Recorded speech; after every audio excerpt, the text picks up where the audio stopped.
Hello everyone, welcome to this amazing platform of our channel Panisha for Competitive Examinations and I am Piyush। तो ये आपका session number 2 है। एक second यार। Okay, ये है आपका सेशन नंबर 2 जो हम आरआरबी एलपी के लिए जो स्टेज 2 है पर्टिकुलरली इसमें हम बेसिक साइंस एंड इंजीनियरिंग के सेशंस कर रहे हैं। आई गेस कि आपने सेशन 1 इसका जो है बेसिकली क्लास 1 है उसको कंप्लीट कर लिया होगा। उसमें हमने ड्राइंग इंस्ट्रूमेंट को लेकर के अभी हम बात करने लग रहे हैं। ये ड्राइंग इंस्ट्रूमेंट को लेकर के हम बात करने लग रहे हैं। इसमें मैंने आपको थ्योरी का ऑलमोस्ट सारा पार्ट करा दिया है। आज हमें थ्योरी में से भी जो एक बहुत इंपॉर्टेंट एक पार्ट होता है, एक होता है आपका स्केल्स, ठीक है? क्या-क्या स्केल्स का हम यूज़ करते हैं और फिर इसमें आता है एक आपका लेआउट, है ना? जो भी आप ये इंजीनियरिंग ड्राइंग करते हो ना, एक सेकंड यार मैं इस स्क्रीन का साइज़ थोड़ा-सा एडजस्ट कर लेता हूँ। आई गेस ये साइड-साइड का दिखता नहीं होगा। ठीक है, तो हम यहाँ पे बात करेंगे लेआउट की, है ना? लेआउट जो एक ड्राइंग शीट में लेआउट होता है, अब जैसे कि मैंने आपको बता दिया, ड्राइंग बोर्ड हो गया, आपने एक ड्राइंग शीट लेके आ गए A0 साइज़ की, A1 साइज़ की, जो भी है, उसी के हिसाब से आपने अपना टी स्क्वायर भी लगा दिया, बढ़िया आपके पास में सारे इंस्ट्रूमेंट आ गए। तो अब उसका लेआउट कैसे होता है, यहाँ से भी काफ़ी क्वेश्चंस पूछे जाते हैं, ठीक है? और फिर आज हम इससे रिलेटेड जो भी आपके प्रीवियस ईयर आए हैं, उन क्वेश्चंस की भी प्रैक्टिस कर लेंगे, यानी कि आपका ऑल इन ऑल हम आज जो है ड्राइंग इंस्ट्रूमेंट का पूरा चैप्टर खत्म कर लेंगे, ठीक है? और इसके अलावा जो लाइव सब्सक्राइब फलाना-ढिमकाना है वो कर देना। देखो आपके ना अब शेयर आप लोग ज़्यादा करते नहीं हो, फिर कहते हो कि सर सेशन में डिले हो रहा है, ये हो रहा है, वो हो रहा है। तो एक बार सारी की सारी चीज़ें कर दिया करो, है ना? क्योंकि एक यही अल्टीमेट मोटिवेशन है जब आप शेयर करोगे जो भी है ये है ना? अब इन सब चीज़ों को म बार-बार तो नहीं बोलूँगा, है ना? तो इस चीज़ को आप दिमाग में रखिएगा। ये सब हमने पढ़ लिया था। हुँ। हाँ, ये हमें लेआउट वाला पार्ट पढ़ना है, इस पर मैं आऊँगा। सबसे पहले मुझे चलिए यहाँ पर हम बात करते हैं स्केल्स की, ठीक है? स्केल्स की बात करते हैं, बात समझिएगा। स्केल्स जैसे कि अगर हम लेट्स से ये आपके सामने एक ड्राइंग शीट रखी हुई है, ठीक है? अब आपको इसमें अपनी इंजीनियरिंग ड्राइंग करनी है और आपको इसमें कोई एक बिल्डिंग का लेट्स से प्लान बनाना है, ठीक है? आपको क्या करना है, एक बिल्डिंग प्लान बनाना है। अब इस बिल्डिंग प्लान को आप कैसे बनाओगे? भई बिल्डिंग तो जो होगी वो लेट्स से आपका एक कमरा है, उसका जो गेट है वो 7 फीट का होगा, तो 7 फीट को आप अपनी शीट में कैसे एडजस्ट कर पाओगे? तो कहीं न कहीं आप क्या करोगे, आप बोलोगे सर 1 फीट का मतलब है 1 सेंटीमीटर है, ठीक है?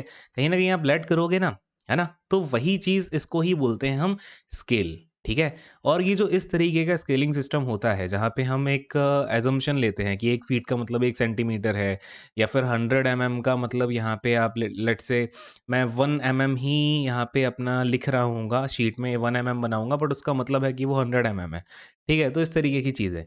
इस वाली स्केल को हम बोलते हैं इंजीनियरिंग स्केल, ठीक है? क्या बोला जाता है इसको? Engineering scale. बाकी और भी होती है, ग्राफ़िकल स्केल होती है बट उसमें आपको जाना नहीं है। आपको बस हमें क्योंकि मेजरली इंजीनियरिंग स्केल की ही बात करनी है, तो हम इसके बारे में ही जो इसके टाइप्स होते हैं, इसका रिप्रेज़ेंटेशन कैसे होता है, उसकी बात करेंगे। ठीक है? अब यहाँ पे देखो 3 यहाँ पे कंडीशंस पॉसिबल हैं। पहली कंडीशन क्या पॉसिबल है जब आपके पास में कैसे समझाऊँ इसको मैं? जैसे लेट्स से हम एक तो कोई बहुत बड़ी चीज़ होगी, लेट्स से हमें बिल्डिंग प्लान बनाना है। एग्ज़ाम्पल आप ले सकते हो, बिल्डिंग प्लान का ले सकते हो या हमें कोई शिप बनाना है या हमें कोई ब्रिज बनाना है ना? जब भी कोई ऐसा बहुत बड़ी हमें चीज़ बनानी होती है, कंस्ट्रक्शन बहुत बड़ी चीज़ का करना होता है, बट हम यहाँ पे उसके लिए जो स्केल यूज़ करते हैं वो काफ़ी कम स्केल यूज़ करेंगे। भई हम बिल्डिंग प्लान लेंगे या हम शिप का प्लान बनाएँगे या ब्रिज का प्लान बनाएँगे।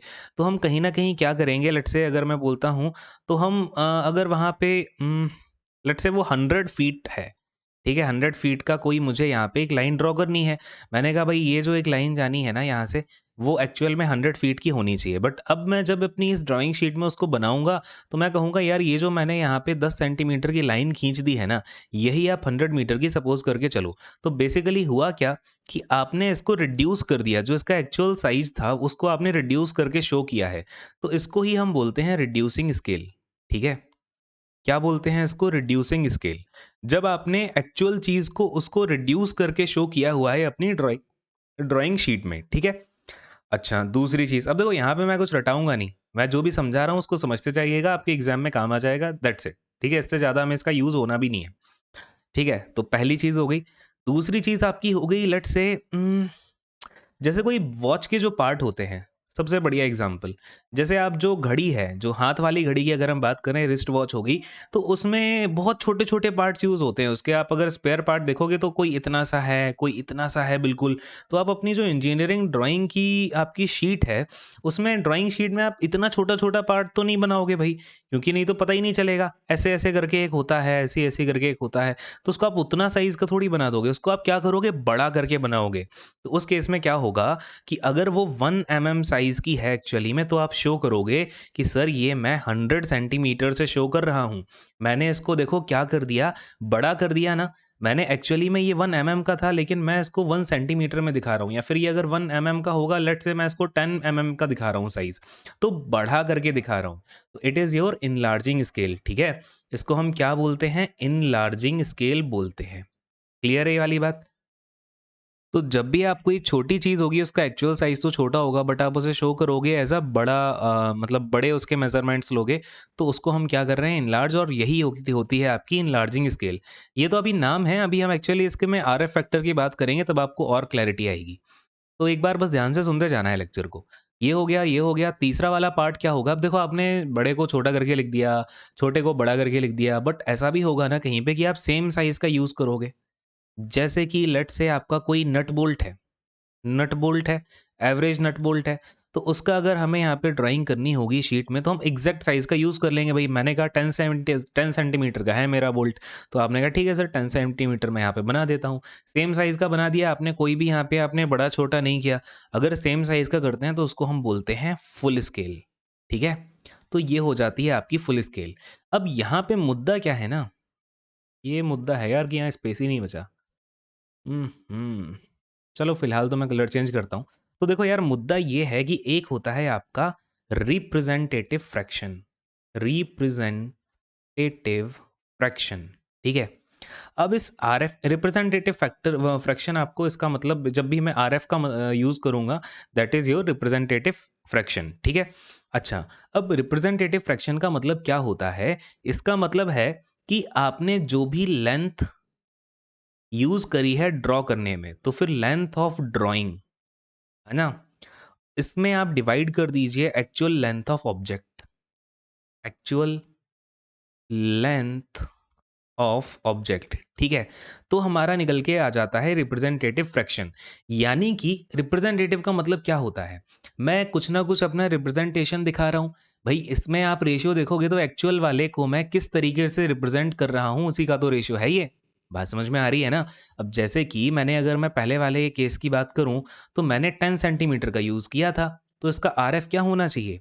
आरएफ हो जाएगा इसका 10 अपॉन में, अब ये फीट में है, इसकी देखो ये एसआई यूनिट ही डिफरेंट हो गई। तो कभी भी डिफरेंट एसआई यूनिट में आरएफ यूज़ नहीं कर सकते हैं, तो मैं इसको 100 सेंटीमीटर लेता हूँ, है ना? 100 सेंटीमीटर इक्वल टू 10 सेंटीमीटर मैंने माना हुआ था रिड्यूस करके। तो 10 अपॉन 100, तो मेरा आरएफ क्या आ गया? 1/10, दैट इज़ योर 0.1, ठीक है? तो अब आप याद रखिएगा हमेशा कि जब भी आप रिड्यूसिंग स्केल का यूज़ करोगे, तो वहाँ पे जो आरएफ होता है, वो हमेशा लेस देन 1 होता है। आप कहोगे ये क्या सर, मुझे रटने की ज़रूरत है। मैं कहूँगा यार, तुम्हें बिल्कुल रटना ही नहीं है। अब तुम्हें ये पता है कि ये जो तुम यूज़ करोगे ना, वो हमेशा एक्चुअल वाले से कम लेंथ का यूज़ करोगे आप यहाँ रिड्यूसिंग स्केल में। रिड्यूस करके आप अपनी ड्राइंग शीट में बनाने लग रहे हो। जब भी रिड्यूस करके बनाओगे, दैट मीन्स यहाँ पे जो आपका ऊपर आएगा, जिसको आप न्यूमरेटर बोलते हो, वो हमेशा कम आएगा डिनोमिनेटर से। और जब भी न्यूमरेटर छोटा होता है डिनोमिनेटर से, तो हमेशा वैल्यू 0 पॉइंट करके आती है। 1 से हमेशा वो कम ही होगी, ठीक है? तो इसका आरएफ तो 1 से कम होना मतलब लाज़मी है ना? अनएविटेबल है। चलिए, फिर आपको अब ये भी समझ में आ गया होगा कि सर, जब हम इसको यहाँ पे बड़ा करके लिखने लग रहे हैं, लेट्स से 1 एमएम की चीज़ मैं 10 एमएम में लिख रहा हूँ। अच्छा, ये देखो, ऐसा यूनिट इसका कभी भी डिफरेंट नहीं होता। ये मैंने समझाने के पर्सपेक्टिव से यूज़ किया था, लेकिन आप ऐसा कभी नहीं करना कि आपको क्वेश्चन में, लेट्स से ये क्वेश्चन भी आता है इसमें न्यूमेरिकल। एक क्वेश्चन देता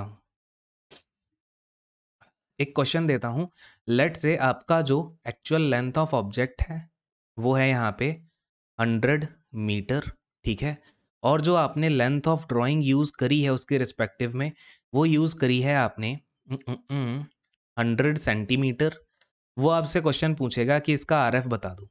तो भैया आप इसका आरएफ निकालने के लिए दोनों को सेम एसआई यूनिट में लेके जाओगे। अगर मीटर है तो दोनों मीटर में यूज़ करना, सेंटीमीटर है तो दोनों सेंटीमीटर में यूज़ करना। भैया यहाँ पे लेंथ जो आप अपनी शीट में यूज़ कर रहे हो वो कितनी है, 100 सेंटीमीटर है तो 100 मैंने लिख दिया। एक्चुअल लेंथ 100 मीटर है तो भैया मैंने इसको 100 इंटू 100 लिख दिया। बात समझ में आ रही है? दोनों सेंटीमीटर में होने चाहिए, क्योंकि ये जो रिप्रेजेंटेटिव फैक्टर है इसकी कोई एसआई यूनिट नहीं होती।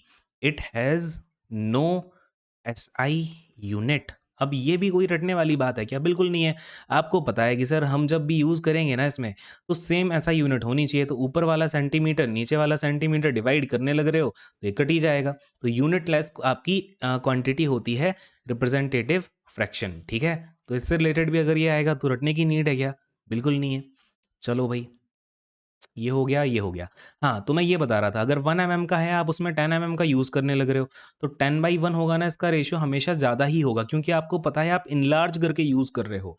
इसमें न्यूमरेटर हमेशा बड़ा निकलेगा डिनोमिनेटर से, और जब भी न्यूमरेटर डिनोमिनेटर से बड़ा होता है, आंसर 1 पॉइंट करके कुछ ही आएगा।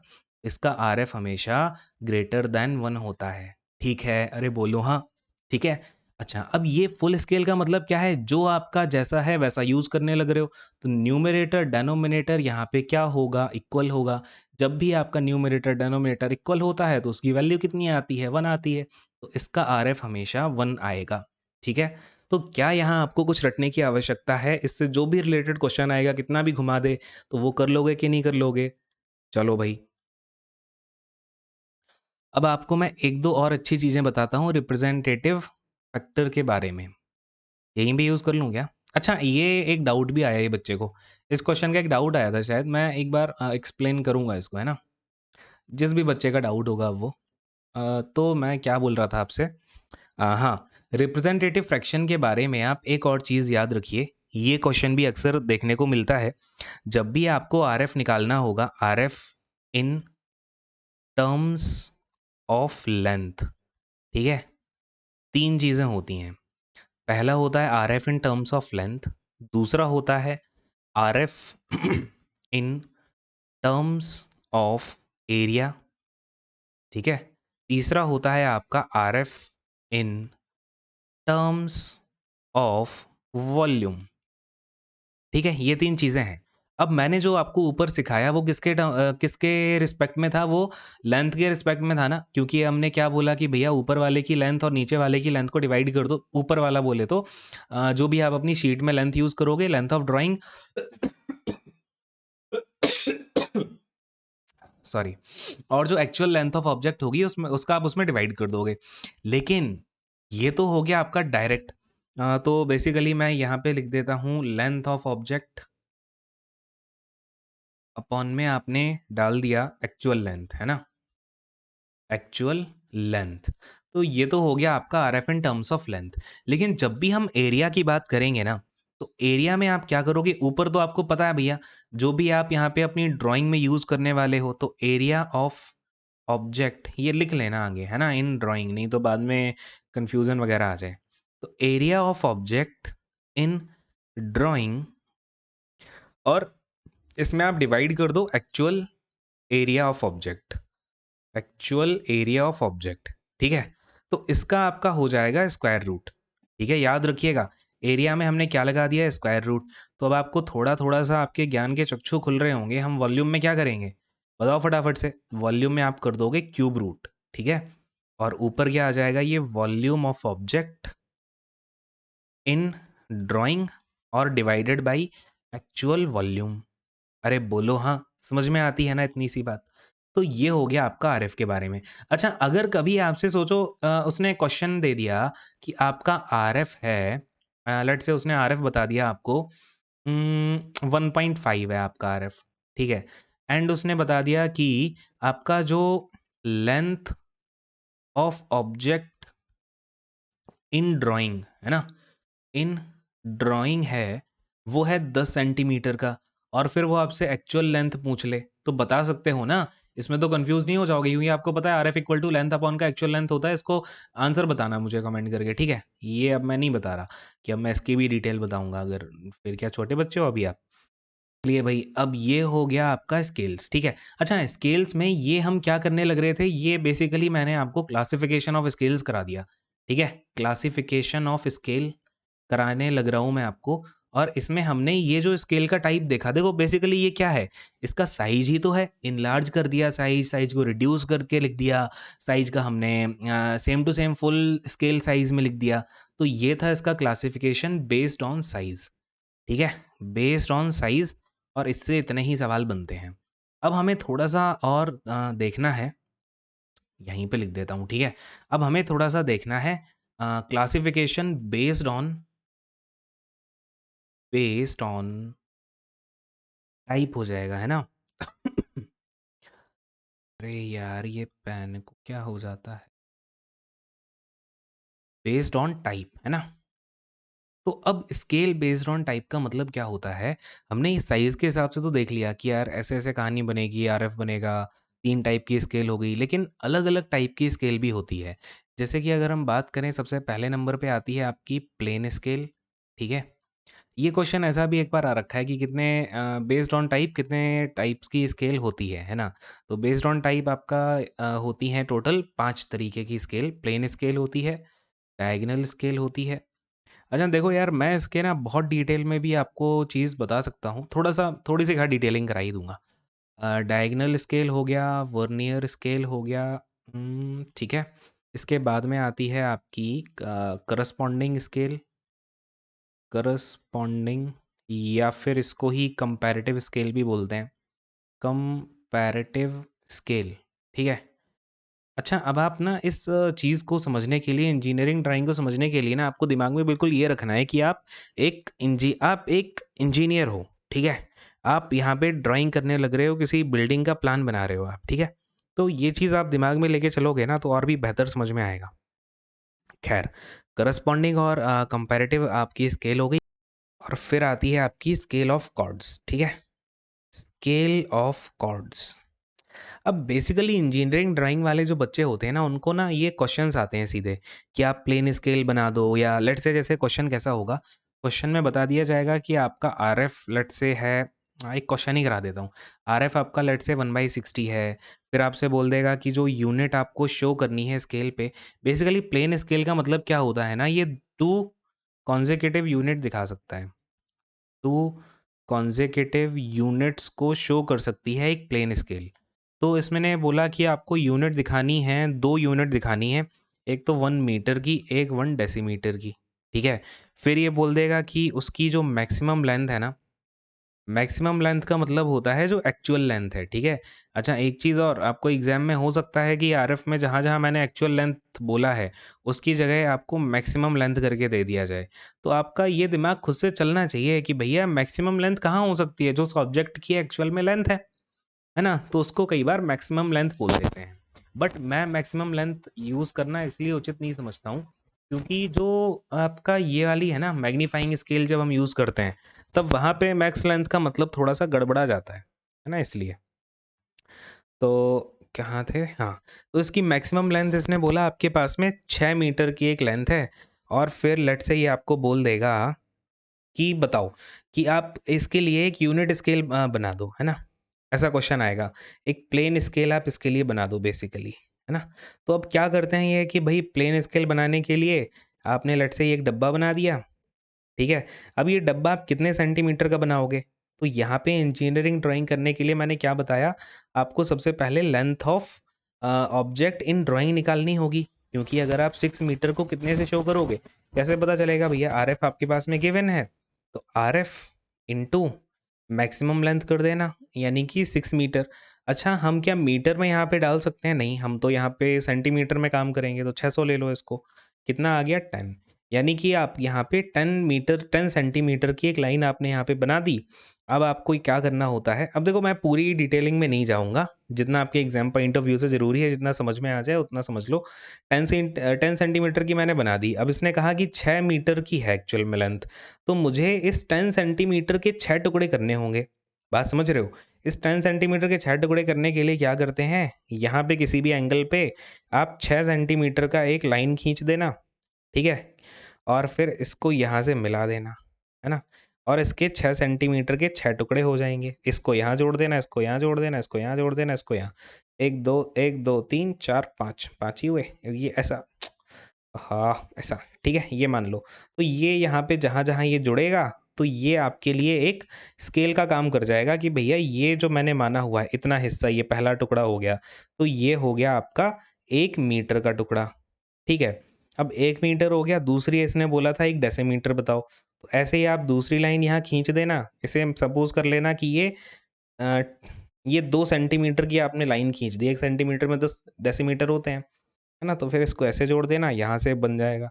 तो ये 2 टुकड़े बन जाते हैं 2 लाइन पे, एक इस तरफ देखोगे तो ये मीटर पे दिखाएगा, इस वाली ऊपर वाली एज पे देखोगे तो ये डेसीमीटर में दिखा देगा। तो बेसिकली प्लेन स्केल का मतलब क्या है कि ये 2 करस्पॉन्डिंग यूनिट्स को दिखा देता है। बात समझ पाए? ये मैंने इसलिए थोड़ा-सा एनालिसिस करवा दिया। अब दिमाग में चीज़ ज़्यादा घुसेगी। अच्छा, डायगोनल स्केल का क्या काम होता है? ये थोड़ा और टिपिकल होता है। इसमें 3 कॉन्सेक्यूटिव यूनिट्स को दिखाया जा सकता है, ठीक है? एग्ज़ाम में आपके यही आना है कि डायगोनल स्केल में कितनी कॉन्सेक्यूटिव यूनिट को दिखा सकते हैं, प्लेन स्केल में कितनी को दिखा सकते हैं, वर्नियल स्केल में क्या काम होता है। वर्नियल स्केल में बेसिकली क्या होता है, ये डायगोनल स्केल तरीके की होती है। इसमें एक तो होती है प्राइमरी स्केल, ठीक है? और दूसरी होती है वर्नियर स्केल, ठीक है? ये 2 तरीके की इसमें स्केल होती हैं और बस इतना ही आता है यार, ये ज़्यादा इसकी डिटेल में मत जाओ। फिर अगर कॉरेस्पॉन्डिंग और कंपैरेटिव स्केल पूछता है, तो इसमें अब मैं कैसे समझाऊँ इसको? देखो, इसको ऐसे समझो कि हम आरएफ में जब भी बात करते थे तो मैंने क्या कहा था, सेम यूनिट की चीज़ होनी चाहिए। ये आप देखोगे यहाँ पे 2 कॉन्सेक्यूटिव यूनिट हैं, यहाँ पे 3 कॉन्सेक्यूटिव। कॉन्सेक्यूटिव का मतलब क्या होता है? कॉन्सेक्यूटिव कहने का मतलब है कि अगर आप यहाँ पे लेंथ की यूनिट यूज़ कर रहे हो तो वो दोनों लेंथ की यूनिट होंगी। भई मैंने यहाँ क्या दिखाया? 1 मीटर है, 1 डेसीमीटर है, तो दोनों लेंथ ही तो नापती हैं। अरे बोलो हाँ। ठीक है? लेकिन जब हम बात करते हैं डायगोनल में, देखो ये तीनों लेंथ नापेंगी, लेकिन जब हम कंपैरेटिव स्केल की बात करते हैं ना, तो यहाँ पे हम 2 अलग-अलग यूनिट की बात कर सकते हैं। जैसे कि लेट्स से मैं लेंथ नाप रहा हूँ और दूसरे वाले केस में मैं यहाँ पे टाइम नापने लग रहा हूँ।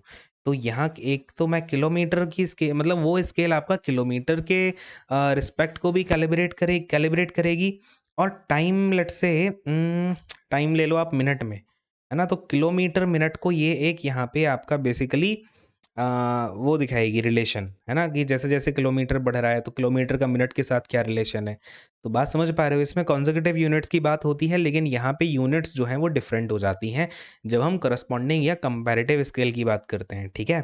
अच्छा, अब ये जो है स्केल ऑफ कॉर्ड्स, इसका यूज़ होता है टू मेज़र या ड्रॉ कर दो इसको, टू ड्रॉ एंगल्स, ठीक है? In absence of protractor, in absence of protractor, ठीक है? ये बस इतना ही याद रखो। तो ये बात समझ में आई ना? सबसे इम्पोर्टेंट है आपका ये कॉरेस्पॉन्डिंग और कंपैरेटिव स्केल, इसको याद रखिएगा अच्छे से। आई गेस कि आपको थोड़ी-सी दिमाग में समझ भी इसकी डेवलप हो गई होगी, है ना? तो ये पूरी कहानी थी यार, जो मुझे आपको थ्योरी में बतानी थी। अगर आप इतनी थ्योरी को करके जाओगे ना, तो आपका इससे कोई क्वेश्चन नहीं छूटने का है। अभी हम कुछ क्वेश्चंस भी हैं जिसमें मैंने कुछ एक्सपेक्टेड क्वेश्चन भी डाले हैं, कुछ प्रीवियस ईयर के भी हैं, तो उनको फटाक से डिस्कस कर डालते हैं, तो आपकी चीज़ें जो है बिल्कुल क्लियर हो जाएँगी, है ना? चलिए भई। तो स्टार्टिंग के 2-3 क्वेश्चन तो यार हमने कर ही लिए थे। ये वाला क्वेश्चन, 1 सेकंड यार। ये अरे भई, अभी तो सबसे इम्पोर्टेंट टॉपिक रह गया है इसका। लेआउट हमने अभी किया नहीं और आप में से कोई बताता भी नहीं है। हुँ, लेआउट कर लेते हैं चलो फटाफट से। चलिए, लेआउट ऑफ ड्राइंग शीट, ठीक है? इसमें मैं जो-जो बताऊँगा चुपचाप से सुनते जाना, नोट कर लेना जहाँ पे नोट करना हो, सीधे-सीधे क्वेश्चन्स ही आएँगे तो, बाकी तो कुछ इश्यू है नहीं, ठीक है? तो देखो यार, इसमें हम जब भी एक ड्राइंग शीट में अपनी ड्राइंग करना शुरू करते हैं ना, तो हमें कुछ चीज़ों का ध्यान रखना होता है। जैसे कि लेट्स से, यहीं पे बता दूँ क्या इस वाली में? चलो, यहीं पे देखते हैं, ठीक है? तो जैसे ये है आपका, ठीक है? ये हो गई आपकी एक ड्राइंग शीट, ठीक है? अब मैंने जब आपको ड्राइंग शीट पढ़ाई थी, तब आपको अगर याद हो, तो मैंने बताया था एक होता है ट्रिम्ड वाली इसकी लेंथ, एक मैंने ट्रिम्ड लेंथ बताई थी, एक मैंने आपको अनट्रिम्ड लेंथ बताई थी, ठीक है? तो उसका यूज़ हम यहाँ पे करेंगे, चलो। यार ये इमेज में, पूरी इमेज एक्चुअली यार ये है नहीं। मैं थोड़ा-सा इसका डायग्राम मुझे खुद ही जो है अपने हाथ से बनाना होगा लगता है। क्या हम इसके आउटलाइन वाला यूज़ कर सकते हैं क्या? नहीं कर सकते। ठीक है, देखो मैं खुद से ही बनाता हूँ। देखिए सबसे पहले आपके पास में ये हो गई एक अनट्रिम्ड शीट। अब ये मत, अरे! ये तो ज़्यादा ही खराब हो गया। ये है आपका एक शीट, ठीक है? ठीक। अब ये हो गई आपकी अनट्रिम्ड शीट। ये है अपने सामने एक अनट्रिम्ड शीट, ठीक है? अच्छा जी, अब इसके बाद में बड़ा गंदा फिगर बन रहा है। 1 सेकंड रुको यार, मैं फिगर बना लेता हूँ। नहीं तो ऐसे ही टाइम वेस्ट होता रहेगा। पॉज़ करके फिगर बनाता हूँ। चलो भई, ये एक मैंने आपके सामने बेसिक जो एक बिल्कुल अच्छी वाली ड्राइंग शीट होती है, उसका एक चीज़ मैंने बना के आपके सामने रखी है। अब किसी ने कमेंट सेक्शन में ये करा कि सर आपकी राइटिंग ऐसी है, वैसी है, तो मैंने वहीं आके उल्टा लटकाया। आ गई बात समझ में? मेरी ड्राइंग बहुत अच्छी है, ठीक है? चलो ख़ैर, अब देखो, ये देखो, अब हम ना बाहर से अंदर की ओर चलते हैं। सारी चीज़ें ध्यान से सुनते जाना, जो भी पॉइंट बताऊँगा उसको दिमाग में रखना। अब ये एक अपने सामने शीट है। ये आप देख रहे हो ना, एक शीट के ऊपर जब भी आपको ऐसे कॉर्नर दिखेंगे, दैट मीन्स ये जो बाहर वाला हिस्सा है, ये होता है आपका अनट्रिम्ड, ठीक है? इसको हम बोलते हैं अनट्रिम्ड शीट, ठीक है? Untrimmed sheet. कई बार शीट देखो 2 फॉर्म में शीट आती है, या तो आपको अनट्रिम्ड शीट मिलेगी या ट्रिम्ड शीट मिलेगी। अनट्रिम्ड शीट है यानी कि वो उसमें ऐसे 4 कॉर्नर पे इस तरीके से आपको ब्लैक ब्लैक दिखेगा, तो उसका मतलब समझ जाना वो कैसी है, अनट्रिम्ड शीट है। तो ये हमारे सामने जो है ना, एक अनट्रिम्ड शीट है। बात समझ गए? इसके बाद में आपका ये जो बना हुआ है, इसके बाद हम सबसे पहले देखते हैं कि इसका ट्रिम्ड साइज़ क्या होने वाला है, ठीक है? क्योंकि हम जो भी काम करेंगे ना, वो काम हम कर रहे होते हैं ट्रिम्ड साइज़ के अंदर। बात समझ गए? ये फ़र्क होता है अनट्रिम्ड और ट्रिम्ड शीट में। और जो आपका यहाँ पे डिफ़रेंस होता है ना, अनट्रिम्ड शीट जैसे ये है पूरी, ट्रिम्ड शीट आपकी यहाँ पे है, तो इसके बीच का ये जो एरिया होता है, इसको हम बोलते हैं मार्जिन, ठीक है? क्या बोलते हैं इसको? मार्जिन बोलते हैं। अब जो-जो बताता जा रहा हूँ ना, क्वेश्चन इसमें लैंग्वेज के फॉर्म में आएँगे, तो आप समझते जाइएगा, ठीक है? अब ये जो ट्रिम्ड साइज़ की आपकी शीट होती है, यानी आपने जो ट्रिम्ड साइज़ बनाया है, उसकी आउटलाइन को हम बोलते हैं मार्जिन लाइन, ठीक है? क्या बोलते हैं? मार्जिन लाइन बोलते हैं, ठीक? चलो। अब हम थोड़ा-सा आगे बढ़े और हमने कहा भैया ये हमारे को शीट का एरिया मिल गया, यानी इसके अंदर हम काम करने लगेंगे, है ना? ये है जो, यानी कि आपकी जो ट्रिम्ड साइज़ है, ये जो मार्जिन लाइन्स हैं, इनके अंदर हम काम करेंगे। अब इसके अंदर हम सबसे बनाते हैं पहले अपनी एक बॉर्डर लाइन। ये जो आप देख रहे हो ना, फाइनली हम जिस चीज़ के अंदर काम करने लगेंगे, ये वाला जो है आपका, ये मैंने जो ब्लू कलर से कर दिया है, ये है आपकी बॉर्डर लाइन, ठीक है? ये होती है, क्या होती है भैया? बॉर्डर लाइन होती है। और यहाँ पे ये जो आपके अब ट्रिम्ड वाली शीट है, और उस यानी कि बेसिकली मार्जिन लाइन और बॉर्डर लाइन के बीच का जो एरिया है, उसको हम बोलते हैं बॉर्डर्स एंड फ्रेम्स, ठीक है? Borders and frames. तो अब आप देखो, क्वेश्चन ना मैं आपको चाहता तो थ्योरी लिखा देता, लेकिन उसमें आपको कुछ भी समझ नहीं आता कि सर ये क्या हो गया? तो अब आप समझो, क्वेश्चन में अगर आपसे पूछ रहा है कि the area between border line and margin line is called, तो आप उसे बोलोगे border and frame. The area between margin line and the untrimmed sheet is called, तो उसको आप बोलोगे मार्जिन, ठीक है? या फिर ट्रिम्ड साइज़ और अनट्रिम्ड साइज़ जो होता है, ये शीट की जगह साइज़ लिखो, है ना? तो area between trimmed size and untrimmed size of a sheet is called margin. The area between margin line and border line is called borders and frames. ठीक है? चलो। अच्छा, अब आप एक बात और याद रखिएगा, आप देख रहे हो ना यहाँ पे ये जो मैंने स्पेस दिया है बॉर्डर का, भई ये क्या है? बॉर्डर ही तो है। ये आपको ज़्यादा दिख रहा होगा, और इन 3 साइडों में आपको ये वाला जो डिफ़रेंस है वो सेम-सेम दिख रहा होगा। इसका रीज़न क्या है कि जब भी हम कोई जैसे ये आपकी ड्राइंग शीट है, ठीक है? अब आप इसको क्या करोगे? किसी फ़ाइल में लगाओगे, लेट्स से आप इसकी फाइलिंग करोगे, ठीक? या फिर आप इसको बाइंडिंग करवाओगे, है ना? तो आप क्या करने लगोगे भाई? बाइंडिंग कराते टाइम, फाइलिंग लगाते टाइम वो लेफ्ट साइड से लगाओगे ना, तो ये वाला जो स्पेस है ना, वो उधर यूज़ हो जाता है। इसीलिए यहाँ पे अक्सर ज़्यादा स्पेस लिया जाता है, और इसकी मेज़रमेंट भी पूछी गई है कई बार, तो या इसको लिख लो एक बार कि जो भी आपकी A0 साइज़ की या A1 साइज़ की शीट होती है, इसमें तो आपका ये वाला जो डिफ़रेंस है, ये लिया जाता है अराउंड 20 mm का, ठीक है? ज़्यादातर 20 mm लिया जाता है। बट लिमिट होती है 20 से 30 की, ठीक है, A0 और A1 साइज की शीट में। और जब हम A2 A3 A4 A2 A3 A4 size की शीट यूज करते हैं, तो उसमें आपका ये हम क्या बात कर रहे हैं, लेफ्ट बॉर्डर की, ठीक है, लेफ्ट बॉर्डर, ये भी है लेफ्ट बॉर्डर। तो यहाँ पे जो लेफ्ट बॉर्डर होता है वो होता है 10 का, ठीक है। बाकी आपका हर किसी प्रकार की शीट में ये जो 3 बॉर्डर्स होते हैं ये होते हैं 5 के, ठीक है। ये भी 5 का होगा, ये भी 5 का होगा, और भैया ये भी 5 का होगा। बात समझ में आ गई? अरे बोलो हाँ, ठीक है।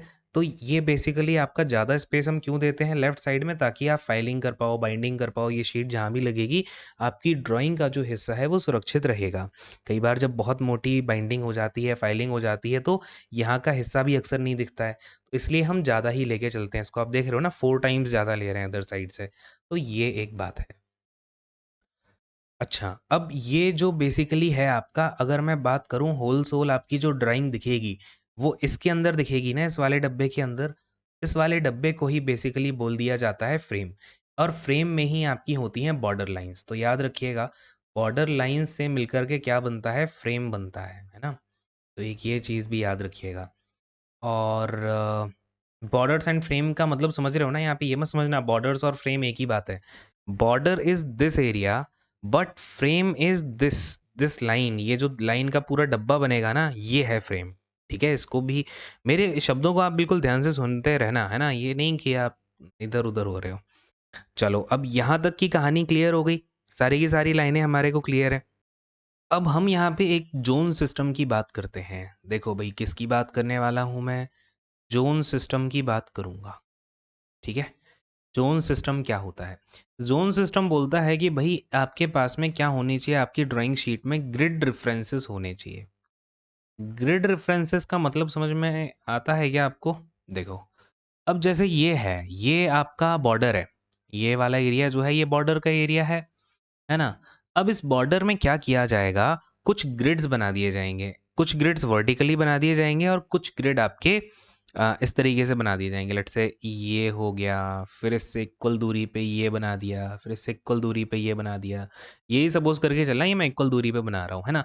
आपके वर्टिकली भी बना दिए, इस तरफ भी बना दिए, इस तरफ भी बना दिए, इस तरफ भी बना दिए, यहाँ भी बना दिए, ये बना दिया, ये बना दिया, इधर-इधर इस तरीके से आपके ये हमने बना दिए।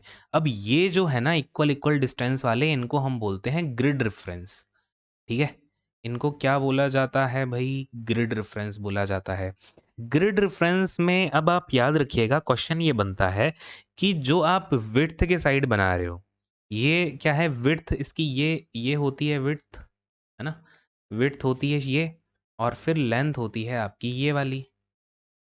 इस देखो, मैं अलग अलग पेन इसलिए यूज़ कर रहा हूँ, जोन सिस्टम में मैंने ग्रीन पेन यूज़ किया है, तो थोड़ा सा याद रहेगा। ये है लेंथ, ये है विड्थ। जब आप विड्थ में ग्रिड बनाते हो ना, तो वहाँ पे हम देते हैं अल्फ़ाबेट। ये है A alphabet, B alphabet, C alphabet. तो याद रखना, ग्रिड रेफरेंसेस में अल्फ़ाबेट का यूज़ किया जाता है, अल्फ़ाबेट्स का यूज़ किया जाता है विड्थ के अलोंग, ठीक है। थोड़ा सा नीचे आ जाऊँ, और फिर ये जो आप देख रहे हो लेंथ, लेंथ के अलोंग हम नंबर यूज़ करते हैं, जैसे ये 1 हो गया, ये 2 हो गया, ये 3 हो गया, तो इस तरीके से। तो नंबर्स का यूज़ किया जाता है अलोंग लेंथ। ये क्वेश्चन आता है सीधा। अच्छा जी, अब हम इसके अंदर आते हैं। ये लाइन आप देख रहे हो क्या, ये डब्बा टाइप का यहाँ पड़ा हुआ है। दूसरा कलर ले लूँ? कौन-सा ले लूँ? ये लेता हूँ, है ना? अब देखो, ये आपके सामने एक डब्बा पड़ा हुआ है ना, इसको हम बोलते हैं टाइटल बॉक्स, ठीक है। कहाँ पे लेके जाएं इसका लाइन, ये है, इसको हम बोलते हैं टाइटल बॉक्स। और ये हमेशा आपका पोजीशन पूछी जाती है टाइटल बॉक्स की, क्या पोजीशन होगी, बॉटम राइट, ठीक है। ये हमेशा कहाँ पे होता है, बॉटम राइट साइड, है ना, यानी राइट साइड पे नीचे की तरफ, ठीक। तो टाइटल ब्लॉक में होती हैं आपकी बहुत सारी इंपॉर्टेंट इंफॉर्मेशन, जिसे लिखने की जगह भी नहीं दिख रही है मुझे। ये देखो, टाइटल ब्लॉक, मैं टाइटल ब्लॉक को टीबी करके लिख रहा हूँ, है ना? तो टाइटल ब्लॉक में क्या-क्या इन्फॉर्मेशन जा सकती है? ऑप्शन के फॉर्म में क्वेश्चन आता है कि which of the following information can be put inside a title box. तो याद रखिएगा सबसे पहले नंबर पे तो आपका इसमें हो जाता है जो भी आपका इंस्टीट्यूट है ना? नेम ऑफ इंस्टीट्यूट हो जाएगा, या फिर जिसने भी ये ड्राइंग बनाई है, नेम ऑफ डिज़ाइनर हो जाएगा, है ना? नेम ऑफ डिज़ाइनर हो गया, या फिर उसका डेट हो गई, क्या उसने स्टैंडर्ड यूज़ किया है, सबसे इम्पोर्टेंट स्केल, वो जो मैंने बताया था ना आपकी डिमिनिशिंग स्केल है, आरएफ कितना है उसका, तो ये सब इन्फॉर्मेशन भी आपके टाइटल बॉक्स में होती है। कौन-सा ड्राइंग नंबर है, कौन इसको अप्रूव कर रहा है इस ड्राइंग को, तो अप्रूवर का साइन होगा, उसकी डेट होगी, है ना? उसका नाम वगैरह होगा, टाइटल क्या है इस ड्राइंग का, जो भी आप नाम देना चाहते हो, वो सब भी इसमें टाइटल ब्लॉक में ही आता है। प्रोजेक्शन सिंबल क्या है इसके, स्केल क्या है ना? तो ये सारी चीज़ें। मैंने जो मुँह से बोला है उस पे ज़्यादा ध्यान देना। अब ये किसी ने बोला कि सर आपने ये क्या लिख दिया? चींटे भाग रहे हैं। तो फिर मैंने उसको देखा, चींटे की तरह ही भगाया मैंने। ये ठीक है, ये हो गया आपका टाइटल बॉक्स, है ना? बस इतनी सी बात याद रखना है, इसमें आपकी जो भी डिटेल होगी ड्राइंग से रिलेटेड, वो आपकी यहाँ लिखी जाएगी बॉटम राइट हैंड कॉर्नर पे, ठीक है? चलिए, ये हो गया आपका टाइटल बॉक्स। अब टाइटल बॉक्स के बारे में एक और इम्पॉर्टेंट बात है। क्या इम्पॉर्टेंट बात है भैया? कि टाइटल बॉक्स की ये जो लेंथ होती है, वो 185 एमएम होती है, और ये जो इसकी ब्रेथ होती है, वो होती है 65 एमएम, ठीक है? ये एक स्टैंडर्ड साइज़ है। याद रख लेना, बस इसको दिमाग में रखना, कई बार क्वेश्चन आ जाता है इस तरीके का, तो इसको आप टिक करके आ जाना बस, ठीक है? अच्छा, मैंने ये देखो, ये एक इसके बीचों-बीच ये मैंने बनाया था। ये यहाँ पे लाल कलर का, ये लाल कलर का, इसका मतलब क्या है? ये होते हैं फोल्डिंग मार्क्स, ठीक है? अगर आपसे एग्ज़ाम में क्वेश्चन पूछ ले कि 2 मार्क बने हुए हैं उसकी अलोंग द विड्थ, और वो सेंटर पॉइंट पे हैं, तो उनको हम बोलते हैं फोल्डिंग मार्क्स। यानी कि आप जब इस शीट को फ़ोल्ड करोगे ना, तो आपको दिखेगा कि भैया मुझे इसके अलोंग फ़ोल्ड करना है, तो उनको बोला जाता है फोल्डिंग मार्क्स। सीधी-सी बात है, ज़्यादा पंगे अपने को लेने नहीं, है ना? अच्छा जी, तो ये हो गई आपकी ड्राइंग शीट का लेआउट। अब इसमें आपसे जितने भी क्वेश्चन पूछे जा सकते थे वो क्लियर हो गए हैं, और आप इन चीज़ों को याद रखिएगा, मैंने जो बताया है उनको लिख लेना एक जगह, 1-2 बार रिवाइज़ कर लेना, हो जाएगा काम खत्म, ठीक? चलो भाई, लेआउट भी फिनिश हो गया। आई गेस मैंने अब सारी चीज़ें कवर कर दी हैं इसमें, है ना? और कुछ तो रहता नहीं है। अच्छा, इसकी पीडीएफ मैं डलवा दूँगा, या तो टेलीग्राम चैनल पे डलवा दूँगा, या अपने एप्लीकेशन पे डल जाए आपको मिल जाएगी। एप्लीकेशन डाउनलोड ज़रूर करें, पैनाशिया एडू नाम का, आपको डिस्क्रिप्शन में लिंक मिलेगी, पैनाशिया एडू, ठीक है? पैनाशिया एडू सर्च करना प्ले स्टोर पे, तो वो मिल जाएगा, है ना? आपको उसका लैपटॉप पे भी एप्लीकेशन है पैनाशिया एडू का, लैपटॉप पे भी डाउनलोड कर सकते हो ऐप, या फिर यहाँ भी कर सकते हो, तो वहाँ आपको इसकी पीडीएफ मैं डलवा दूँगा, है ना? क्या करवाएँ अब? क्वेश्चन्स की बात करते हैं, है ना? ये रहा आपका पहला क्वेश्चन। अब देखो, थ्योरी का पार्ट सारा कवर हो गया, 2-4 चीज़ें हैं जो इक्के-दुक्के फैक्ट है, वो मैं क्वेश्चन के थ्रू ही कवर करा दूँगा, है ना? वैसे तो सारी चीज़ें कवर हो गई हैं। चलो फटाफट क्वेश्चन्स पे आते हैं। एक बच्चे ने यहाँ पे बोला था कि सर ये 1/2 है। ये यार ये बिल्कुल गलत बात है, इसको √2 कर लो, है ना? ये 1:√2 होगा, और 1:√2 ही आपका उचित आंसर होगा। 1:√2 का रेशियो होता है, ठीक है? मतलब समझ गए हो ना बात? कि यहाँ पे वो क्या बोल रहा है, ratio of the shorter size of A4 sheet, है ना? जो A4 साइज़ की शॉर्टर साइड होगी वो कितनी होती है? 210 होती है, ठीक है? आंसर इसका मतलब 1 बाई, अरे यार मैं क्या ये? ये ऑप्शन 1/√2 कर लो। कई बच्चे देखो इसको गलत करके आएँगे, लेकिन अपने को यूज़ करना है 1/2, ठीक है? ये यार जो बच्चा बोल रहा था ना 1/√2 होगा, स्टार्टिंग में मैं भी कन्फ्यूज़ हो गया देखो। हुँ। देखो, क्यों भई? क्योंकि A4 साइज़ की जो शॉर्टर साइड होती है वो तो 210 होती है, लेकिन जो लॉन्गर साइड होती है A3 शीट की वो 420 होती है, तो भैया रेशियो 1/2 ही तो आएगा। कौन 1/√2 बोल रहा था? गलत बोल रहे हो यार। ठीक है, ये आपको क्लियर हो ही गया, पहले वाली क्लास में हमने कवर किया ही था। इसका आंसर कई सारे बच्चों ने बिल्कुल सही बताया है, इसका आंसर क्या होना चाहिए? भई इसका आंसर होगा आपका 1/√2, ठीक है? क्या पूछा है लेंथ और विड्थ का रेशियो ना, तो लेंथ होती है आपकी 1 और विड्थ होती है √2। क्या समस्या है इसमें? 1 सेकंड, गलत बोल गया यार। The ratio of length to the width पूछा है ना, तो विड्थ हो जाएगी आपकी 1, है ना? विड्थ क्योंकि कम होती है लेंथ से, √2 हो जाएगी आपकी लेंथ। ठीक है? पहली वाली क्लास में हमने इसको करा हुआ है। अगले क्वेश्चन पे आ गए भई, क्या कह रहा है? If the width of a standard engineering drawing sheet is 841 then its length will be, कितना होगी बताओ फटाफट से। देखो अब मैंने क्या बोला था कि आपको ये इन शीट्स की वैल्यूज़ याद रखनी है। क्यों बोला था? क्योंकि ये क्वेश्चन आ चुका है आपका एएलपी के एग्ज़ाम में, ठीक है? तो बताओ ज़रा, ये मैंने याद भी करवा दिया था आपको कल ही। अच्छा, वैसे तो देखो यार, मैं आपका ये ऑप्शन बेस्ड एग्ज़ाम है, तो आपको अगर दिमाग में इतना सा भी है ना, आपने एक बार अच्छे से देख रखा है, तो आपको ज़रूर याद आएगा 841/1189 सबसे पहली वाली शीट थी। कौन-सी शीट का साइज़ होता है ये? ए0 वाली शीट का साइज़ होता है। तो देखो ऐसे ही लल्लू-पंजू क्वेश्चन आते हैं। मैंने जो थ्योरी में करा दिया ना, वो मतलब आप समझ लो उससे आपका काम हो जाएगा। अब ये कह रहा है कि what is the full form of abbreviation AC? यार अब ये भी देखो लल्लू सा क्वेश्चन है कि नहीं है? एसी का इंजीनियरिंग ड्राइंग में क्या फुल फॉर्म होता है? बताइए भई, इसका फुल फॉर्म होता है ये वाला एक्रोस कॉर्नर्स, ठीक है?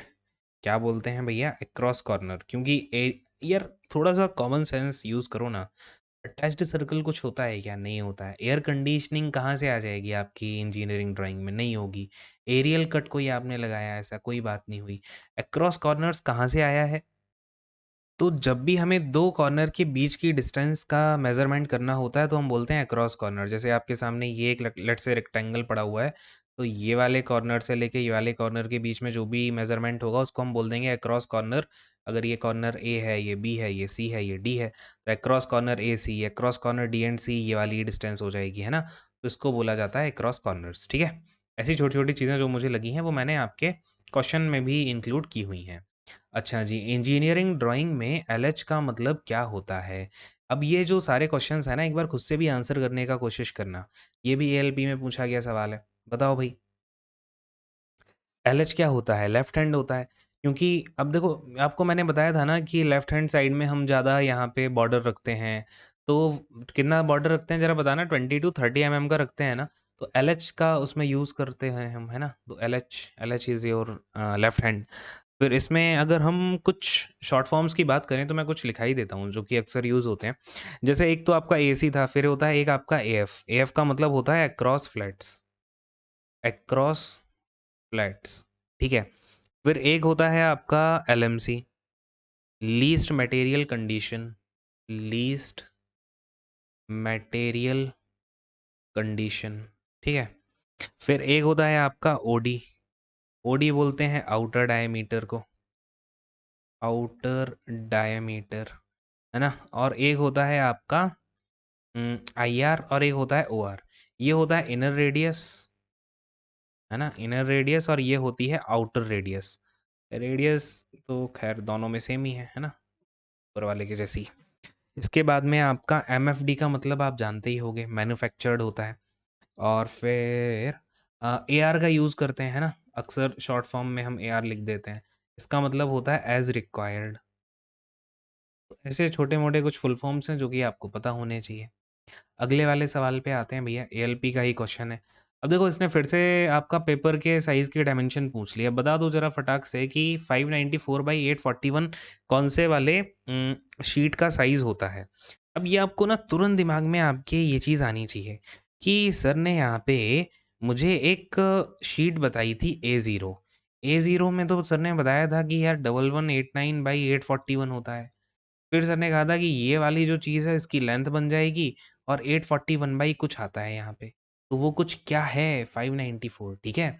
बड़े वाले में एक में 841 से बड़ा होता है, उसके अगले वाली शीट में 841 से छोटा होता है, जो कि A1 होगी, है ना? फिर A2 वाले में क्या होगा? ये 594 है, तो ये वाला 594 आपका क्या बन अच्छा चलो, कमेंट में बताना एक बार, खुद से लिखोगे तो ज़्यादा समझ आएगा, नहीं तो मैं ऐसे कितनी बार बताऊँगा। कल के लेक्चर में ऑलरेडी सारी चीज़ें याद करवा चुका हूँ। A2, A3, A4 इनका आप मुझे मेज़रमेंट बताएँगे, ठीक है? इसका राइट आंसर हो जाएगा A1। चलिए अगले सवाल पे आते हैं। ये आया है आपका सेक्शन इंजीनियर के एग्ज़ाम में। अच्छा सवाल है ये। पूछ रहा है the feature provided on the drawing sheet to show the detail modification and position of the drawing on the drawing sheet of all sizes is called. तो ये एक चीज़ थी जो मुझे क्वेश्चन के फॉर्म में ही बतानी थी, तो इसलिए मैंने ये वाला क्वेश्चन इंक्लूड किया है। तो मैंने आपको ग्रिड जो रेफ़रेंस था उसमें मैंने क्या बोला था, ग्रिड ग्रिड रेफ़रेंस में क्या होता है कि बेसिकली आप यहाँ पे कुछ ग्रिड्स बना देते हो। और अब देखो इसका यूज़ क्या है? मैंने आपको ये तो समझा दिया ग्रिड्स का क्या होता है, किस वाली ग्रिड को नंबरिंग क्या करते हैं या अल्फ़ाबेट के फॉर्म में कहाँ यूज़ करते हैं। तो एक क्वेश्चन वहाँ से ये भी बनता है कि जो ग्रिड है बेसिकली उसका यूज़ क्या है? तो उसका यूज़ होता है मॉडिफ़िकेशन करना या आपको ड्राइंग की पोज़ीशन पता करना, या आपने लेट्स से इस ड्राइंग शीट में एक कुछ बहुत बड़ा फ़िगर बना दिया, ठीक है? अलग-अलग उसमें इंस्ट्रूमेंट पड़े हुए हैं। अगर आपको स्पेसिफिकली बताना है ना, तो आप कैसे बताओगे कि आप इस वाले ग्रिड में देखिए, जैसे लेट्स से ये वाला ग्रिड हो गया, तो यहाँ पे तो क्या रहेगा, कोई एक नंबर रहेगा, लेट्स से ये तो आपका अल्फ़ाबेट रहेगा ए, बी, सी, डी में से। तो आप बोलोगे डी और यहाँ पे होगा 1, तो आप ऐसे मिला के ही बता सकते हो। ए1 में आप देखिए, है ना? कौन से ग्रिड का रेफ़रेंस ले रहे हैं, ए1 का ले रहे हो, ए2 का ले रहे हो, है ना? इस तरीके से। तो इसको हम बोलते हैं ग्रिड रेफ़रेंस, बात समझ गए ना? टाइटल ब्लॉक का क्या काम होता है भई, आप जो भी डिटेल्स हैं आपकी ड्राइंग की आप इसमें डालोगे। फ्रेम का क्या, अच्छा चलो कमेंट करके बताओ फ्रेम का मैंने क्या समझाया है ऊपर? मैट्रिक रेफ़रेंस कुछ होता नहीं है, ठीक है? अगले वाले क्वेश्चन पे आइए। और binding and filing a drawing sheet. देखो आरआरबी कलकत्ता में आया हुआ है, मेटलर्जिकल एंड केमिकल वाली जो आपकी ट्रेड है इसमें आया था ये स्ट्रीम में। तो आपको बाइंडिंग फाइलिंग करनी है ड्राइंग शीट की, तो जो एरिया खाली छोड़ देते हो लेफ्ट साइड में एलएस में या फिर एलएच में, एलएचएस में, तो बेसिकली आपका उस लाइन को आप क्या बोलते हो? एक तो फटाफट से बताओ उसे आप क्या बोलोगे? मार्जिन लाइन बोलोगे क्या? फ्रेम बोलोगे या फिर बॉर्डर लाइन बोलोगे या ओरिएंटेशन साइन बोलोगे? अच्छा, मार्जिन लाइन का कोई स्पेस छोड़ने से संबंध था क्या? वो तो बस ट्रिम्ड और अनट्रिम्ड के बीच की डिस्टेंस है, लेकिन जहाँ पे हम स्पेस छोड़ रहे हैं बाइंडिंग करने के लिए, वो कौन-सी लाइन बनती थी? वो बनती थी बॉर्डर लाइन, ठीक है? तो आंसर क्या हो जाएगा? बॉर्डर लाइन हो जाएगा। अगले वाले क्वेश्चन पे आते हैं। The print of the margin line in the drawing sheet is of. तो जो आपका मार्जिन लाइन का प्रिंट होता है वो कैसा होता है? अब देखो मैंने आपको क्या बताया कि मार्जिन लाइन क्या है आपका ट्रिम्ड और अनट्रिम्ड के बीच में डिस्टेंस है ना? मतलब ये अगर आपकी अनट्रिम्ड शीट थी और ये ट्रिम्ड शीट है तो इस वाले को हम मार्जिन लाइन बोलेंगे, ठीक है? अब यार एक बात बताओ, मैंने आपको एक स्पेसिफाइड बताया है ना, अगर A0 साइज़ की है तो उसमें अनट्रिम्ड शीट का साइज़ ये होगा और उसकी जो ट्रिम्ड शीट होगी उसका साइज़ पर्टिकुलर होगा। तो एक एक्यूरेट साइज़ है ना, तो रॉ साइज़ तो नहीं हो सकता। तो क्या होगा आंसर? एक्यूरेट साइज़ होगा। भई अब सीधी-सी बात है, अगर रॉ नहीं है तो बोथ भी आंसर नहीं हो सकता और आपका क्योंकि एक्यूरेट साइज़ है तो नन ऑफ दीज़ नहीं हो सकता। ठीक है? तो ये चीज़ें हैं जो मैंने बताई हैं, आप उनको बस दिमाग में रखिएगा। अब क्या पूछ रहा है? Which of the following represents the reducing RF scale? अब देखो मैंने क्या समझाया था, रिड्यूसिंग आरएफ स्केल का मतलब क्या होता है? भई रिड्यूस कर रहे हो, अगर आप रिड्यूस कर रहे हो दैट मीन्स वो 100 का होगा, रिड्यूस करके आपने उसको 1 का लिख दिया, तो आपका आरएफ स्केल क्या हो जाएगी 1/100। इसका मतलब क्या हुआ? रेशियो आपका क्या होना चाहिए कि ऊपर जो न्यूमरेटर है, वो तो स्मॉल होना चाहिए और आपका डिनोमिनेटर आपका ग्रेटर होना चाहिए। तो बस आपका राइट आंसर क्या हो जाएगा 1:20। ये कौन सी हो गई? ये तो फुल स्केल हो गई, है ना? और ये आपका कौन सा हो गया? ये तो आपने इसको वो कर दिया, मिनिमाइज कर दिया। मतलब एक्चुअली में जो आपने किया है ये बड़े साइज का था, इसको आपने क्या बोलते हैं यार उसको, इनलार्ज कर दिया है ना? ये तो इनलार्ज किया गया है। तो आपका राइट आंसर कौन सा हो गया भैया? 1/20 हो गया, ठीक है? इसलिए मैंने जो बताई है ना चीज़ें, आप उनको बस दिमाग में रखिएगा। मैं आपसे कॉन्टिन्यूअसली बोल रहा हूँ। थ्योरी पार्ट को कर लो, क्वेश्चंस में कुछ ऐसा है ही नहीं जो आपसे नहीं होगा। अब मैं सिर्फ़ क्वेश्चन कराता ना तो आपको कुछ समझ ही नहीं आती चीज़ें, कि ये क्या है, वो क्या है, फलाना क्या है, ढिमकाना क्या है। तो क्वेश्चन तो ऐसे 100 से 200 क्वेश्चन बन सकते हैं जो मैंने थ्योरी पढ़ाई है ना? अगले वाले क्वेश्चन पे आते हैं और क्या है अगला वाला सवाल भैया? क्या है ये? Which type what type of paper is generally used for technical drawing?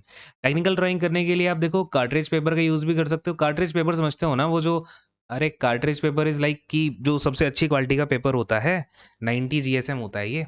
90 GSM का होता है cartridge paper.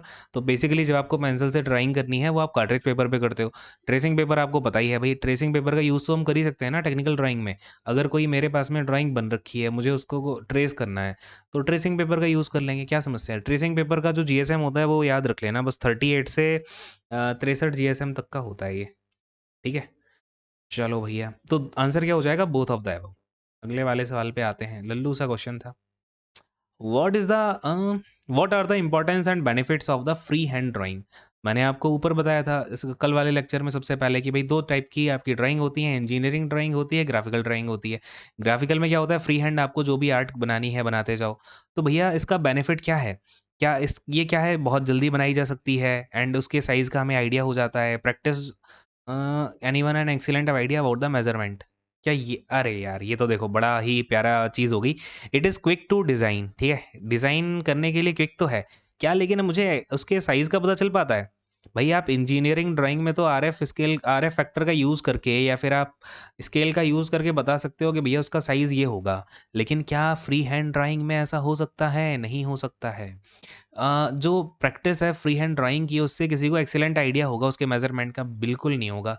It is very useful in generating ideas. हाँ जी, तो ये यूज़फुल तो है आइडियाज़ को जनरेट करने में, ऑल ऑफ द अबव बिल्कुल नहीं होगा। तो कई बच्चे क्या होता है ना, all of the above, none of these दीज़ देख के बिल्कुल एक्साइट हो जाते हैं उनके इलेक्ट्रॉन। अपनी शेल के इलेक्ट्रॉन्स को बिल्कुल अपने काबू में रखना पकड़ के, है ना? जैसे नोबल गैसेज़ करती हैं। ये नहीं कि अपने इलेक्ट्रॉन लूज़ करने शुरू कर दिए। चलो, अगले वाले सवाल पे आते हैं। अच्छा, जनरल साइंस भी आना ही है ना आपके एग्ज़ाम में, तो जनरल साइंस भी अच्छे से पढ़ो भई। What are the medium adopted by the engineering या draftman to convey his ideas to the artisans? तो भैया जब भी कोई ड्राफ्टमैन अपने आइडियाज़ को कन्वे करेगा तो कैसे करेगा? ओरली करेगा क्या? राइटिंग में करेगा या in the form of sine और इंडिकेशन और अ फिगर? बताइए। अच्छा, ऐसे क्वेश्चंस को मेरा इंक्लूड करने का यही पर्पस है। ये जो क्वेश्चंस होते हैं ना, ये होते हैं कन्फ्यूजन क्रिएट करने वाले। ये देखो इसका एन गायब हो गया, अब ये यहाँ आएगा एन, ठीक है? तो ये क्वेश्चन करते हैं कन्फ्यूजन क्रिएट, और जब बच्चे कन्फ्यूज होते हैं तो करके आते हैं नेगेटिव मार्किंग लेके आते हैं, है ना? तो अब देखो वो ओरली भी कर सकता है, राइटिंग में भी कर सकता है, किसी फिगर की हेल्प से भी कर सकता है। कोई समस्या है क्या आपको? कोई समस्या नहीं है भैया, किसी में भी ऑल ऑफ द अबव करके आ जाओ, ठीक है? चलो भाई अगला सवाल देखो इसी तरीके का है। A list of item, a list of item gives which of the following information? ठीक है। अ लिस्ट ऑफ आइटम्स, अच्छा, ठीक है, ये बेसिकली पूछ रहा है कि लिस्ट ऑफ आइटम में आपका क्या-क्या हमें इन्फॉर्मेशन मिल जाती है। तो यार एक बात बताओ, मैंने आपको टाइटल ब्लॉक के बारे में बताया है ना? जब भी आप इंजीनियरिंग ड्राइंग कर रहे हो, मैंने आपको टाइटल ब्लॉक में क्या बताया? कंपनी का नाम होगा, ड्राइंग का टाइटल होगा, स्केल होगा, एंगल ऑफ प्रोजेक्शन, ये सारी चीज़ें टाइटल ब्लॉक में जाएँगी। क्या लिस्ट ऑफ आइटम में जाएँगी? नहीं जाएँगी। आइटम डिस्क्रिप्शन, क्वांटिटी, सब्सटेंस, ये जा सकता है लिस्ट ऑफ आइटम में। Distinctive sign, abbreviation, unit of measurement कहाँ जाएगा? टाइटल ब्लॉक में जाएगा। तो लिस्ट ऑफ आइटम में आपका क्या जाता है? आइटम, डिस्क्रिप्शन, क्वांटिटी, सब्सटेंस, ये सब चीज़ें आपकी लिस्ट ऑफ आइटम होती हैं। यार लिस्ट ऑफ आइटम का मतलब क्या है? बेसिकली आप समझो ना, कि उसमें आपने जो भी आइटम यूज़ किया है उसके बारे में बताने लग रहे हो उस लिस्ट के अंदर। तो उसमें आप कंपनी का नाम, ड्राइंग, टाइटल ये सब क्यों डालोगे? ये सब तो आपका टाइटल ब्लॉक का काम है, ठीक है? तो ऐसे मैंने छोटे-छोटे क्वेश्चन डाले हैं यार, इससे क्या होगा, आपका कन्फ्यूज़न दूर होगा। अब ये क्वेश्चन का तो मुझे ऑप्शन देने का बिल्कुल मन नहीं हुआ। बताओ बीआईएस का फुल फॉर्म क्या है? इसका फुल फॉर्म पूछा गया था इस क्वेश्चन में। बीआईएस का फुल फॉर्म जिसको नहीं पता है ना, उसको पंखे से उल्टा लटक जाना चाहिए और पंखा चलवा लेना चाहिए ना। उल्टा लटकना है। चलो ख़ैर, अगले क्वेश्चन पे आते हैं। Qualitative drawing sheet is used on which of the following should be kept in mind? तो क्वालिटेटिव ड्राइंग शीट को यूज़ करते समय हमें क्या याद रखना है? बताओ, ये कोई यार कोई हमें मतलब ऐसा कुछ क्वेश्चन है क्या जो इसमें आपको डाउट क्रिएट होगा? लेकिन कई बच्चे इसको भी गलत करके आते हैं। मेरे ही कई बच्चे ऐसे हैं जो इस क्वेश्चन को गलत कर चुके हैं। क्या करें अभी? तो कन्फ्यूज़न क्या हुआ कि वो देखते हैं सर इसमें तो लिखा है इंक ऑफ पेंसिल। पेंसिल में तो इंक होती नहीं है, लेकिन यार इसमें इंक ऑफ पेंसिल का मतलब होता है ग्रेफ़ाइट है या आपका क्ले ज़्यादा है या फिर आपकी कौन-सी ग्रेडिंग है। बेसिकली यहाँ बात होती है ग्रेडिंग ऑफ पेंसिल, ठीक है? तो नीट एंड क्लीन ड्राइंग भी होनी चाहिए, नेचर ऑफ इंक भी हमें हमारे को ध्यान में रखना चाहिए, तभी आपकी ड्राइंग अच्छी निकल कर के आएगी। तो both A and B is your correct answer. चलो भाई, the ratio between two adjacent side of a drawing sheet is, तो दो एक ड्राइंग शीट में रेशियो क्या होता है लेंथ एंड ब्रेथ का? 1:√2 होता है। ये है लेंथ और ये है विड्थ, ठीक है? तो ये भी अब देखो, इसके ऑप्शंस मैंने इसलिए नहीं दिए क्योंकि ये आप खुद बता सकते हो। अगला सवाल क्या है? Technical drawing. अच्छा, ये क्वेश्चन फिर से कैसे आ गया यार? ये क्वेश्चन ठीक है, ये पता ही है, कार्ट्रिज और ट्रेसिंग दोनों होगा। The print of the margin line in the drawing sheet is of. यार ये क्या चक्कर है? क्वेश्चन बार बार कैसे आ रहे हैं? इसका आंसर तो आपको पता ही है ना, एक्यूरेट साइज़ होगा। ये सारे क्वेश्चन तो रिपीट नहीं कर दिए। What is the most important information it gives? हाँ, देखो बस वो 2 क्वेश्चन यार रिपीट हो गए, ठीक है? ये डीएमआरसी में आपका सवाल आया था। An engineering drawing gives different type of information. हमारे को डिफरेंट टाइप ऑफ इन्फॉर्मेशन मिलती है, बिल्कुल बढ़िया बात है। सबसे ज़्यादा इम्पोर्टेंट इन्फॉर्मेशन क्या है? उसकी लेंथ के बारे में पता करना, उसकी विड्थ के बारे में पता करना, हाइट के बारे में पता करना या उसकी शेप के बारे में पता करना। भाई इंजीनियरिंग ड्राइंग का मतलब क्या है? कि हम जो भी चीज़ बनाने लग रहे हैं उसकी हमें शेप पता चल जाए। हम उसकी लेंथ का, विड्थ का, हाइट का अलग-अलग पता करके क्या करेंगे? साइज़ शेप का मतलब ही है, उसमें लेंथ भी है, विड्थ भी है, हाइट भी है, थिकनेस भी है, सब कुछ है ना? तो it is your correct answer, ठीक है? अगले वाले क्वेश्चन पे आते हैं। In what form does engineering drawing originate as an activity? इसका ओरिजिनेशन कैसे होता है ना? तो यार ये टेक्निकल नॉलेज है बिल्कुल, इसको आप ज़्यादा डिटेल में नहीं जाएँगे, इसको आप बस रट लो। ये क्वेश्चन आएगा तो ऐसा ही आएगा। ये रिकॉर्ड्स से आई है ना, मतलब इंजीनियरिंग ड्राइंग को बोला गया है ये एक यूनिवर्सल लैंग्वेज होती है, ठीक है? वे ऑफ कम्युनिकेशन भी है, तो मतलब इसके बारे में ना बहुत हिस्ट्री टाइप वो सब चीज़ें पढ़नी पड़ेंगी। ये रट लो इसको, है ना? रिकॉर्ड्स से आती है। अच्छा एक चीज़ और, इसमें ना बहुत सारे क्वेश्चन्स ऐसे थे जो कि शीट की लेंथ को लेकर के हैं, शीट की विड्थ को लेकर के हैं, या फिर जितने भी मैंने फैक्ट आपको थ्योरी में कराए हैं उसके ऊपर कम से कम 50-60 क्वेश्चन पूछे जा चुके हैं। तो मैंने उन क्वेश्चन को इंक्लूड नहीं किया है बिकॉज़ मैं वो ऑलरेडी थ्योरी में करा चुका हूँ। आई डोंट वांट कि मैं उसको रिपीट करके टाइम वेस्ट करूँ, ठीक है? तो मैंने क्वेश्चन्स ऐसे लिए हैं जो थोड़े से ट्रिकी हों या जो हमने चीज़ें क्वेश्चन के थ्रू कवर कर लेनी है। बात समझ गए? ठीक है? चलिए अगले वाले, तो थ्योरी को ज़रूर कंप्लीट करिएगा। Which of the following is not the size of a standard trim drawing sheet? देख रहे हो यार, ये क्वेश्चन मतलब ड्राइंग शीट से क्वेश्चन आना बिल्कुल बनता ही है। 841 ये तो होता है साइज़, 42596 ये तो होता है साइज़, ये भी होता है साइज़, और यार 210 बाई 297 भी होता है, ये क्या गड़बड़ है? देखो 841 के साथ में 1189 होता है, ये तो आपकी A0 वाली शीट हो गई, ठीक है? 420 बाई 596 नहीं है, यही है 594 होता है ना? अब देखो यार कितना बारीक क्वेश्चन है। 594 होता है, इन्होंने 596 लिख दिया तो यही है राइट आंसर, है ना? ये मतलब गलत है, 594 होना चाहिए। ये कौन-सी वाली होती है आपकी शीट? ये A2 शीट होती है, जिसका मैंने ऊपर क्वेश्चन पूछा था, याद है ना? 210 और 297 ये A4 है, और फिर आपकी 297 बाई 420 ये A3 है, ठीक है? चलो अच्छा एक क्वेश्चन पूछ रहा हूँ, बताना ज़रा what is the area of A0 drawing sheet? A0 drawing sheet बताएं ज़रा, कमेंट करिएगा, जिसका उत्तर सही होगा कमेंट पिन कर दूंगा। विच ऑफ द फॉलो क्या है? अच्छा इंस्ट्रूमेंट को उसके जो भी जिसमें यूज़ होता है उससे हमें सही मिलान करना है। लार्ज डिवाइडर का क्या यूज़ है? ये तो यार लल्लू सी चीज़ है, बता दो फटाक से। फॉर होल्डिंग पेंसिल लीड, भाई लीड के इसका काम क्या होता है? पेंसिल की लड़ रखने के लिए ही होगा, बच्चों वाला सवाल है बिल्कुल। ठीक है, रूलिंग पेन का क्या यूज़ होगा? या फिर आपके लार्ज डिवाइडर का क्या यूज़ होगा? अगर ये किसी ने नहीं भी पढ़ा है ना यार, ये तो फिर भी कर सकता है। अब ये यार रूलिंग पेन, ये मुझे ऐसा क्यों लग रहा है? हाँ, ये है, टू इंक द लाइन, है ना? तो रूलिंग पेन का काम होता है लाइन्स, भाई पेन का काम क्या है? इंक करना ना, सी का 1 हो गया। लार्ज डिवाइडर का काम क्या होगा? बताओ ज़रा, इसका काम होता है लाइन को डिवाइड करना, तो 4 हो गया। लार्ज कंपास का यूज़ क्या होगा? भाई कंपास का काम क्या है? बड़ा सा सर्कल बना दो, लार्ज कंपास है तो बड़ा सर्कल बन गया, तो इसका 3 हो जाएगा, ठीक है? कोई डाउट, समस्या, परेशानी, समस्या महसूस हो रही हो, पेट में दर्द वगैरह? हाँ? चलो अगला सवाल है, parallel lines can be drawn with the help of?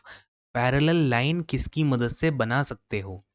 और यहाँ पे क्वेश्चन ये भी आता है, inclined line can be, inclined line can not be. मैं दो क्वेश्चन दे रहा हूँ, इनके ऑप्शन सेम है, ठीक है?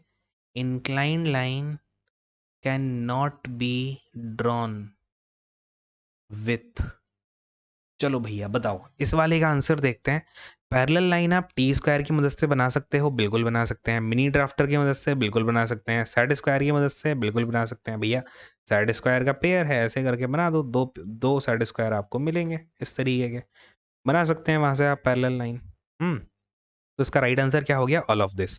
बट जो इंक्लाइंड लाइन है वो आप मिनी ड्राफ्टर से बना सकते हो, सेट स्क्वायर से बना सकते हो, लेकिन टी स्क्वायर से नहीं बना सकते। तो इसका आंसर होगा टी स्क्वायर, क्योंकि नहीं बना सकते, पूछा है। ठीक है, चलो भाई अगले वाले क्वेश्चन पे आते हैं।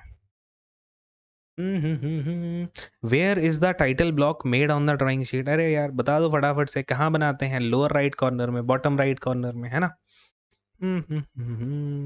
The size of drawing board you work on. अब मैंने ये आपको बता रखा है, आप कौन सी शीट पे काम करते हो, कौन से बोर्ड पे काम करते हो।